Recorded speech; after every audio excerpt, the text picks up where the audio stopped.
France Inter. L'histoire du monde à 6h44, Anthony Bélanger.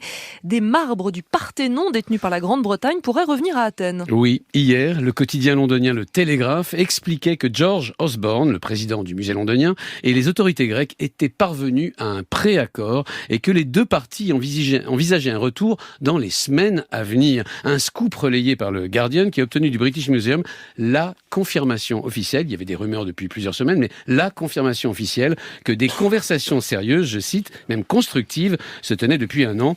Il s'agirait non pas d'un don, mais d'un prêt à plus ou moins long terme, même s'il faut toujours rester prudent dans cette affaire vieille de 2 siècles. Bon, Anthony, il faut peut-être préciser de quoi on parle exactement. Eh bien, tout commence par le vol d'un diplomate au début du 19e siècle. Il s'appelle Lord Elgin. Ce Britannique parvient au terme d'aventures absolument incroyables, dont un naufrage avec l'ensemble de la collection, à soustraire une grande partie des frises du Parthénon à Athènes. Or, ces frises sont exceptionnelles. Elles datent du 5e siècle avant notre ère et ont été sculptées sous la direction du plus prestigieux des sculpteurs grecs de l'époque, Phidias.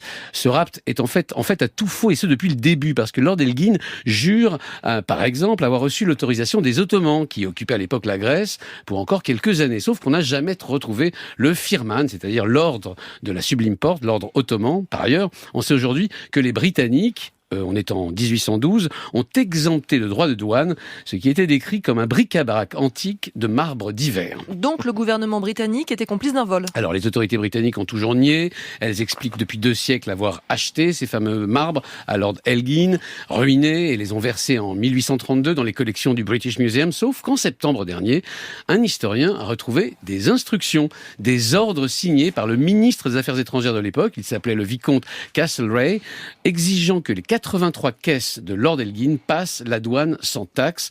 Or, c'est ce même vicomte qui a été la cheville ouvrière du rachat pour le compte de la nation britannique. Ça commence à faire beaucoup, et surtout la pression devient énorme. La Grèce fait campagne depuis des décennies, on le sait, pour le retour de ces splendides marbres. L'État grec a même construit en face du Parthénon un musée tout neuf pour les accueillir. Et en dehors du Royaume-Uni, est-ce qu'il y a d'autres pays qui ont des morceaux de cette frise ? À commencer par la France, qui possède une plaque sculptée et achetée en 1789 par un diplomate français, à peu près dans les mêmes conditions que Lord Elgin. Elle a fait l'objet aussi d'une demande de restitution en 2019. Le Louvre, toujours réticent, n'a accepté que de la prêter, comme l'Italie, qui en janvier dernier a loué pour 8 ans à la Grèce son seul fragment, mais la restitution la plus belle et la plus récente est celle du pape François qui, le mois dernier, a rendu sans condition 3 fragments à l'Église orthodoxe et qui étaient dans les collections des musées du Vatican. Merci beaucoup Anthony Bélanger, c'était l'histoire du monde comme tous les jours, du lundi au vendredi. Vous êtes là tous les jours Anthony, dans le 5-7.